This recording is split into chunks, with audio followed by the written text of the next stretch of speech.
नमस्कार जी, उत्तर प्रदेश उत्तराखंड देख रहे हैं आप। मैं हूं कुंदन जब्यार। यूपी में मिशन 2027 की तैयारी तेज हो गई है। लखनऊ से मिल रही बड़ी खबर के मुताबिक बीजेपी अब अपने 258 विधायकों समेत सभी 403 सीटों का डबल लेयर सर्वे कराने जा रही है। फरवरी के दूसरे हफ्ते से दूसरी कंपनी जमीन पर उतरेगी ताकि पहली रिपोर्ट का मिलान कर प्रत्याशियों की असली तस्वीर साफ हो सके। ग्राउंड जीरो पर आरएसएस के भी उतरने की खबर है, जिसके बाद जनता और संघ के फीडबैक से विधायकों के टिकट तय होंगे।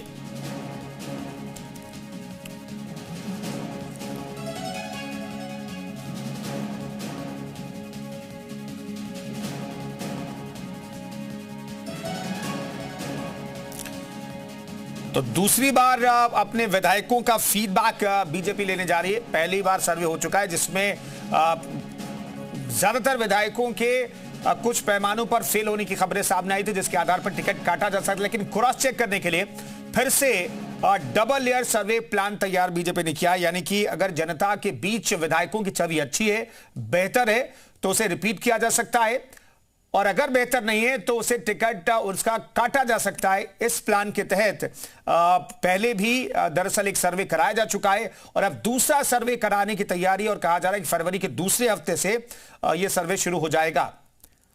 अब देखना होगा कि दूसरे सर्वे में बीजेपी के जो तमाम विधायक हैं उनकी क्या रिपोर्ट निकल करके सामने आती है, और इसी मकसद से यहां पर दोबारा सर्वे कराने की तैयारी की जा रही है। तो इस वक्त की बड़ी खबर आपको बता रहे हैं, बीजेपी अभी से मिशन मोड में काम करे 2027 के लिए। गौरव मिश्रा हमारे साथ बीजेपी नेता मौजूद हैं। गौरव जी, आखिर ये डबल लेयर चेक करने की क्या जरूरत आन पड़ी है? भारतीय जनता पार्टी सांगठनिक दृष्टि से ये एक सतत प्रक्रिया है, और अब ठीक है, थोड़ा सा आधुनिकता का भी समावेश होना चाहिए राजनीतिक क्षेत्र में, और सभी पार्टियां इसको करती है, चाहे वो कांग्रेस हो, समाजवादी पार्टी हो, तृणमूल कांग्रेस हो, सभी ने इस तरह के प्रयोगों को किया है। लेकिन हमारी पार्टी सतत रूप से करती है, संगठन की दृष्टि से करती है। पन्ना प्रमुख से लेकर बूथ अध्यक्ष से लेकर के मंडल अध्यक्ष हो, या फिर हमारे प्रचारक हो, विस्तारक हो, सभी के साथ एक संवाद स्थापित करती है।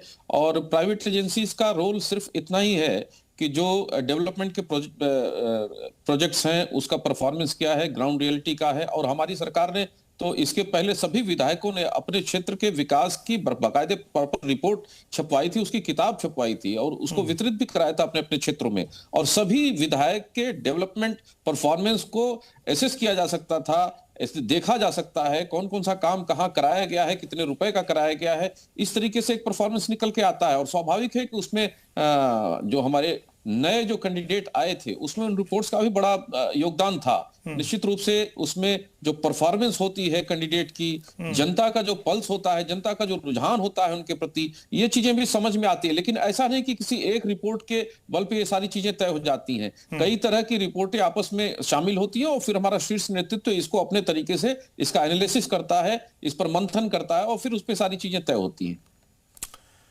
बिल्कुल, तो एक के बाद एक दूसरी रिपोर्ट का इंतजार अब बीजेपी करेगी, उसके आधार पर तय होगा प्रत्याशी अगला वही रिपीट करेगा जो विधायक है, या फिर नए प्रत्याशी की जरूरत होगी। लेकिन बहुत चीजों का कैलकुलेशन करती है बीजेपी। गौरव जी, जाति फैक्टर को भी कैलकुलेट किया जाता है, बहुत सारी चीजों को कैलकुलेट किया जाता है। और क्या आप ये जो प्राइवेट कंपनियां उन पर इतना रिलाई करेंगे कि अगर किसी ने कह दिया फला विधायक जो बेहतर काम करे, अगर उसने कह दिया भाई सही नहीं है, तो फिर उसी आधार पर तय होगा फैसला?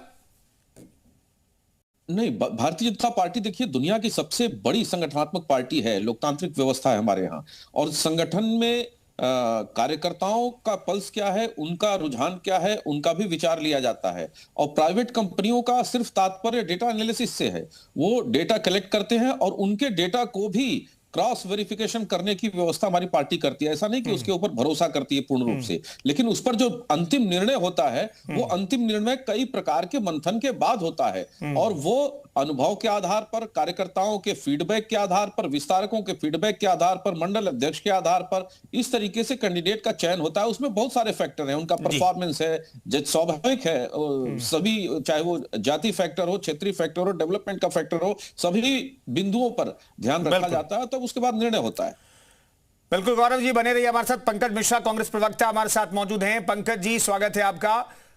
बीजेपी दोबारा से सर्वे करा रही है। अपने बीजेपी के जो तमाम विधायक हैं उनका फीडबैक लिया जा रहा है।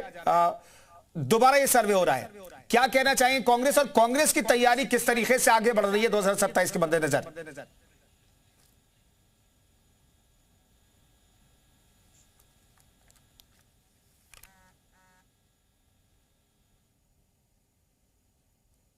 पंकज जी, आपको आवाज मिल रही है? आपकी आवाज नहीं मिल रही मुझे।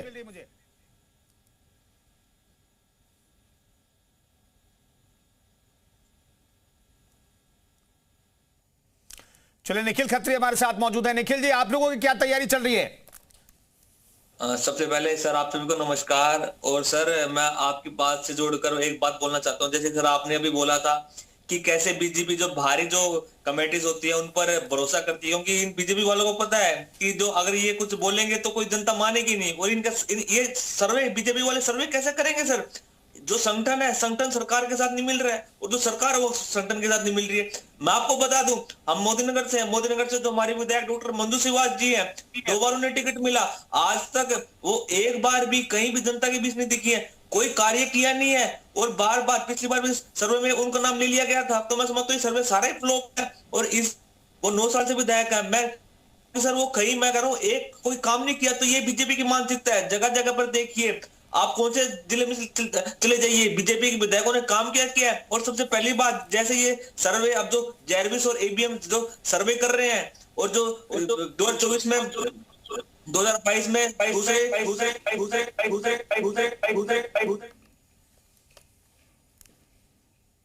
जी निखिल जी, कहिए, आपकी आवाज इको हो रही है। अब आ रही सर आवाज सही मेरी? हाँ, ठीक आ रही है। पीसीआर प्लीज इसे चेक कीजिए क्या से प्रॉब्लम है। निखिल खत्री की आवाज बहुत इको हो रही है। फिलहाल बीजेपी अब दोबारा से अपने विधायकों का सर्वे कराने जा रही है, और उन सीटों पर भी क्या सर्वे हो रहा है गौरव जी, जहां पर आपकी जीत नहीं हुई थी, वहां पर किस तरह के सर्वे हो रहा है और क्या तैयारी उन सीटों के लिए?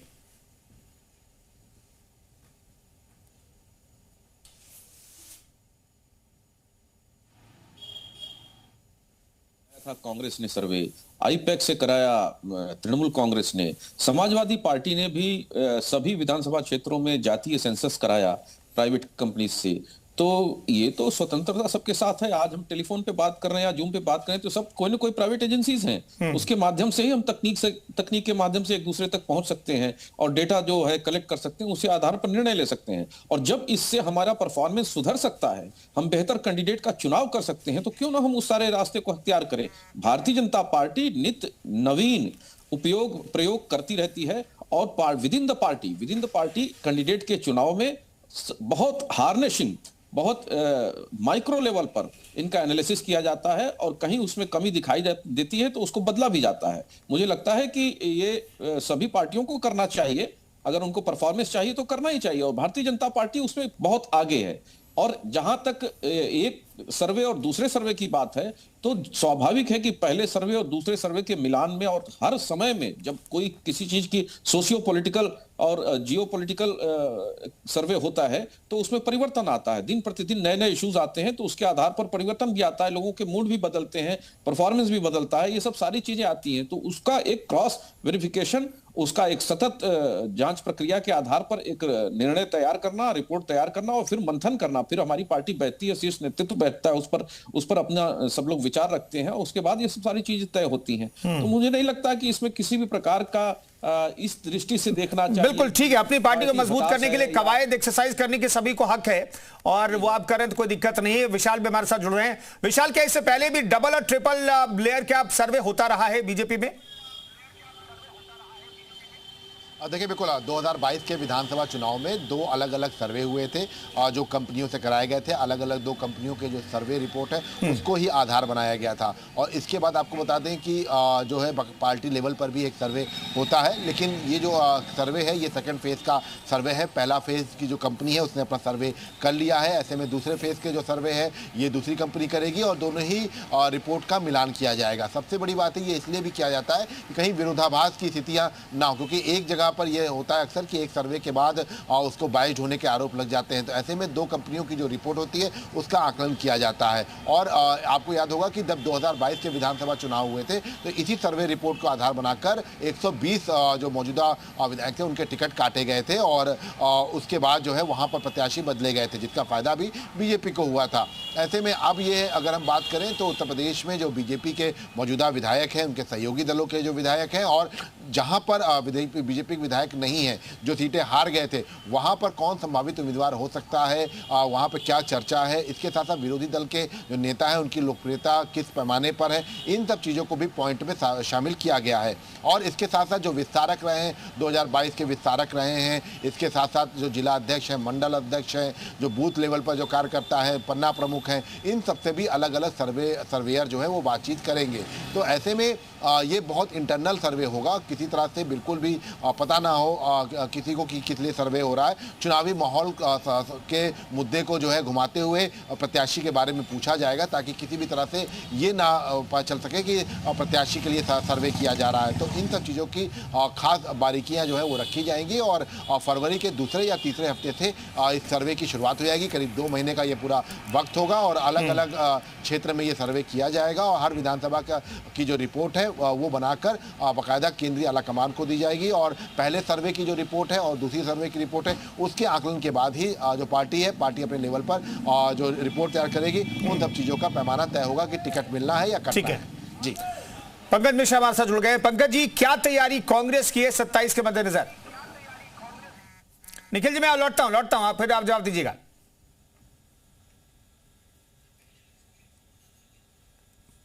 पंकज जी कहिए।